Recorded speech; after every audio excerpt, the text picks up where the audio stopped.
Merci Yosta Nahdi, responsable des politiques plaidoyer de l'initiative BioD 2030 au bureau du Fonds mondial pour la nature à Tunisie. Actuellement, parmi les projets mis en œuvre par le Fonds mondial pour la nature Afrique du Nord, nous avons l'initiative BioD 2030 qui est une initiative pilote qui concerne 16 pays de l'Afrique mais également de l'Asie, y compris la Tunisie. L'initiative elle est financée par l'AFD. Nous, en tant que société civile, nous accompagnons depuis presque un an et demi le gouvernement tunisien représenté par le ministère de l'Environnement et le ministère de l'Agriculture, et également pour la première fois le secteur privé, la société civile et les médias, en vue de l'intégration de la biodiversité dans au moins 2 secteurs économiques qui sont considérés d'un point de vue donc, scientifique les plus impactants sur la biodiversité et la nature. L'objectif étant donc d'intégrer la biodiversité à travers ce qu'on appelle des engagements volontaires sectoriels, des engagements qui sont portés par des acteurs de 2 filières économiques qui sont déjà identifiées, notamment la filière des eaux minérales et des ciments, en vue d'adopter des engagements volontaires à même de contribuer à réduire les pressions sur la biodiversité. En effet, l'initiative BioD 2030 est innovante dans le sens où elle est fondée sur le dialogue multipartite, impliquant toutes les composantes de la société tunisienne, notamment, comme j'ai dit, le secteur privé, la société civile, mais de par le rôle joué par les médias en tant que rôle en vue de contribuer au plaidoyer, parce que c'est un projet aussi qui fait du plaidoyer en faveur de la conservation de la nature par tous les acteurs clés de la société tunisienne. Nous avons créé l'année dernière une plateforme d'échange et de dialogue et nous avons initié une série donc, de tables rondes, de rencontres débats en vue donc de discuter de l'enjeu de la conservation de la nature, ramener en quelque sorte le sujet de la conservation de la biodiversité, lui accorder le même rôle et lisser aussi au même rang que celui des changements climatiques. Nous parlons surtout de changements climatiques, tandis que les 2 questions sont intimement liées. Donc, dans le cadre de cette plateforme d'échange et de dialogue, nous avons invité les médias, donc en représentant la presse audiovisuelle, écrite mais également électronique, donc de contribuer aux discussions dans le cadre de cette plateforme d'échange. Nous avons commencé par un appel à candidature et nous avons sélectionné 12 journalistes pour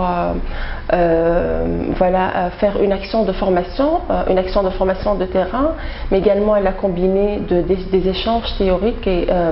d'échanges de bonnes pratiques entre les journalistes. Nous les avons invités à découvrir la biodiversité du nord-ouest de la Tunisie. Et puis pour assurer la continuité et la durabilité de cette action,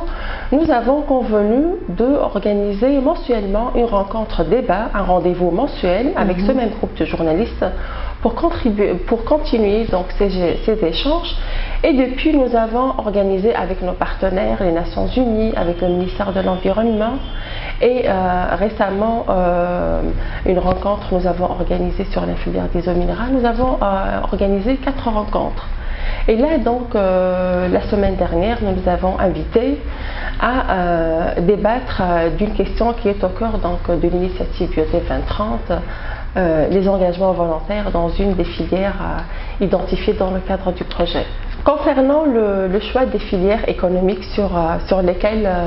apporteront les engagements volontaires sectoriels, notre objectif ultime dans le cadre de ce projet et qui, dans les discussions, commenceront prochainement avec la phase de dialogue du projet. Nous avons effectué un diagnostic donc, scientifique qui nous a permis d'identifier les facteurs derrière l'érosion de la biodiversité. Il nous a permis d'identifier 2 filières économiques en concertation avec le comité de pilotage et toutes les parties prenantes du projet. En fait, ce sont les filières des eaux minérales et des cimenteries qui apparaissent comme les filières les plus porteuses en termes de dynamique économique, en termes de capacité d'évolution pour adapter de bonnes pratiques en faveur de la conservation de la nature, mais également nous les avons considérées comme des filières pouvant jouer un rôle démonstrateur pour les autres filières économiques. Les acteurs, par exemple, les entreprises de la filière des eaux minérales, on les appelle minéraliers, peuvent jouer un rôle fédérateur et de levier pour les autres acteurs économiques, pour les collectivités locales et pour les habitants, pour les sensibiliser quant à l'importance de la conservation de la nature et à l'adoption de bonnes pratiques en faveur donc, de la protection de l'environnement. Concernant le dialogue avec les deux filières, actuellement nous sommes en train d'examiner avec les membres du comité de pilotage l'approche et la méthodologie à adopter pour amorcer le dialogue avec la filière des eaux minérales. Nous ne l'avons pas encore initié, nous allons commencer cette phase de dialogue au début du mois de juin. Et puis, sinon, nous avons commencé les discussions dans le cadre, comme j'ai dit, de la plateforme d'échange et de dialogue avec les journalistes, en présence d'experts en la matière. Et voilà, cela va nous permettre également d'adopter la bonne démarche pour approcher les acteurs de cette filière. Alors, comme j'ai dit, les acteurs, les minéraliers qui sont au nombre de 30, en Tunisie, nous avons 30 entreprises de conditionnement d'eau minérale qui opèrent depuis une trentaine d'années en Tunisie. Aussi, je voudrais bien souligner qu'en Tunisie, nous connaissons une expansion continue quant à la filière des eaux minérales. Nous sommes devenus le 4e consommateur mondial d'eau minérale d'après Euromonitor et d'après les autorités tunisiennes compétentes. Nous sommes passés de 15 litres de consommation d'eau minérale par personne de 95, et puis là nous sommes à 220 litres de consommation d'eau minérale par personne par an. Voilà, c'est un rôle que peut jouer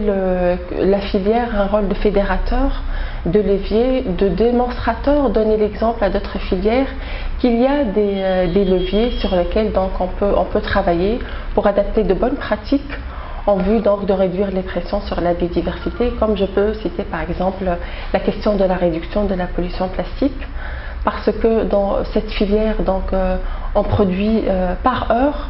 500 000 bouteilles entre verre et plastique environ 364 000 bouteilles de PET,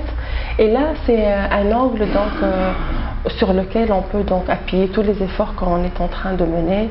pour réduire, valoriser, recycler, réduire la production et la consommation de plastique, réduire l'empreinte carbone. Voilà, tout ça, ce sont des idées pour le moment qu'on va discuter avec les minéraliers dans le cadre de la phase de dialogue. Alors, prochainement, nous allons amorcer la phase de dialogue. Nous sommes en train de discuter entre les membres du comité de pilotage la bonne méthodologie et approche à adopter pour commencer la phase de dialogue aussi bien avec les acteurs de la filière des eaux minérales qu'avec celle des ciments. Nous allons commencer une série de groupes de travail, d'ateliers, de réunions pour voir quelle forme d'engagement volontaire sectoriel on peut arriver à formuler. Alors, dans le cadre de l'initiative BioDev 2030, nous portons une ambition très grande. Il est vrai que la question de la biodiversité, elle reste marginalisée par rapport à la question des changements climatiques, mais il n'est jamais très tard de commencer à discuter, de dialoguer pour agir. Nous portons une ambition grande avec deux filières. Une filière qui a déjà amorcé, celle des filières des eaux minérales, certaines pratiques en faveur de la nature, la cimenterie également. Nous portons une ambition très haute pour formuler des engagements qui sont à même de réduire l'empreinte carbone ou la restauration la conservation de la biodiversité dans les territoires dans lesquels opèrent les entreprises de ces deux filières. Pour finir, je pense que la bonne approche pour adopter de bonnes pratiques et de convaincre tout type d'acteurs, c'est le dialogue multipartite, l'écoute. Et voilà, ensemble, nous pouvons, le slogan du Fonds mondial pour la nature, et ensemble avec tous les acteurs de la société tunisienne, sans exclusion d'aucun acteur, nous pouvons commencer à réfléchir ensemble pour adopter de bonnes pratiques et pour changer et évoluer les choses sur le terrain.